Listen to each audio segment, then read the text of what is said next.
chào các anh chị, bạn có phải là yêu những cái tông màu châu Âu hay không? Thì những cái tông màu châu Âu luôn là chuẩn chỉnh và rất là sắc nét, thì Vietize cũng đang làm theo cái chuẩn của tông màu châu Âu như vậy. Và đặc biệt ở châu Âu là luôn hay sử dụng cái tông màu xám là màu chủ đạo trong gạch bông.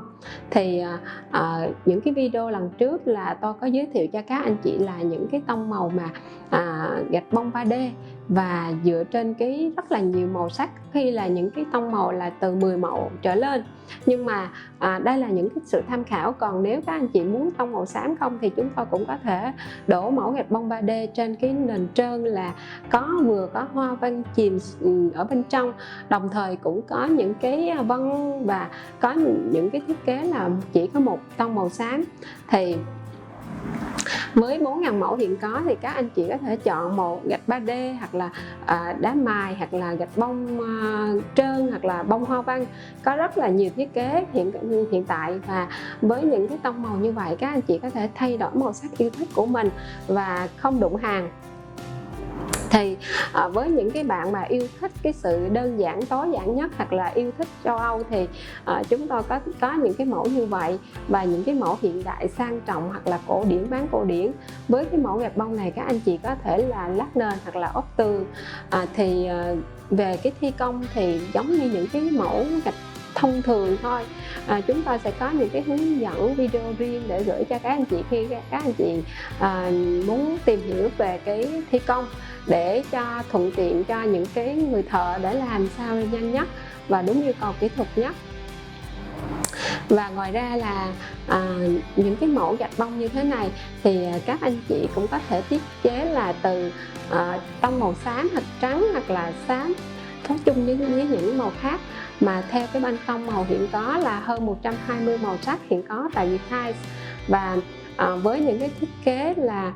không đụng hàng và những cái khảm vân 3D này thì đặc biệt sẽ làm khuôn khó hơn với những cái mẫu gạch bông thông thường khác, và cái thời gian mà đưa ra một cái chiếc khuôn như vậy cũng là sẽ rất khó. Cũng thật may mắn là chúng tôi cũng có bán cho những cái đơn hàng tại Israel, là một cái nơi mà sử dụng gạch bông 3D khá là nhiều. Và chúng tôi tự hào hơn nữa là chúng tôi đã xuất khẩu đi 52 nước trên thế giới, và cũng như những cái công trình 5-6 sao, hoặc là những công trình Disneyland Hồng Kông, hoặc là những công trình lớn ở tại Mỹ, nhà hàng Gato tại Mỹ, hoặc là những cái nơi xa xôi nhất là Thụy Điển ở Bắc Âu. Rất là nhiều nước như vậy thì chúng tôi đã cung cấp cho những cái công trình như vậy. Và ngày nay là cũng thật vui mừng là những chủ đầu tư hoặc là những nhà thầu đã chọn Vietize để đồng hành, bởi vì những cái chất lượng đã được chúng tôi về cái năng lực sản xuất là chúng tôi là sản xuất là 40.000 m² cho một tháng. Bởi vì cái gạch này nếu như trong ngành vật liệu xây dựng không phải là lớn, nhưng mà cái gạch bông là làm hoàn toàn bằng thủ công. Đó là những cái số lượng mà, hoặc là những người thợ công nhân là từ 300 đến 400, đó là cái số lượng khá là nhiều. Cho nên là với những cái hoa văn họa tiết như vậy, chúng tôi tự hào là đồng hành với những công trình 5-6 sao để mà cung cấp cho các dự án đó là một cách chất lượng nhất. Và chúng tôi sẽ làm ra những cái mẫu mã mà đầu tiên sẽ có những cái quy trình để mà xác nhận, và bất kỳ những cái dự án nào chúng tôi làm thì cũng được những cái chủ đầu tư hài lòng, và đôi khi là không phải sử dụng một lần nữa mà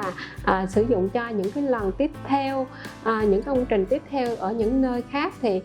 chúng tôi đã đồng hành như thế, và những tập đoàn lớn ở tại đất nước là ở tại Vingroup hoặc là Novaland cũng đã đồng hành với chúng tôi như vậy. Thì chúng tôi mong muốn rằng cũng là sắp tới là có những cái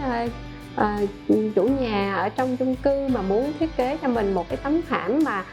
dựa trên những cái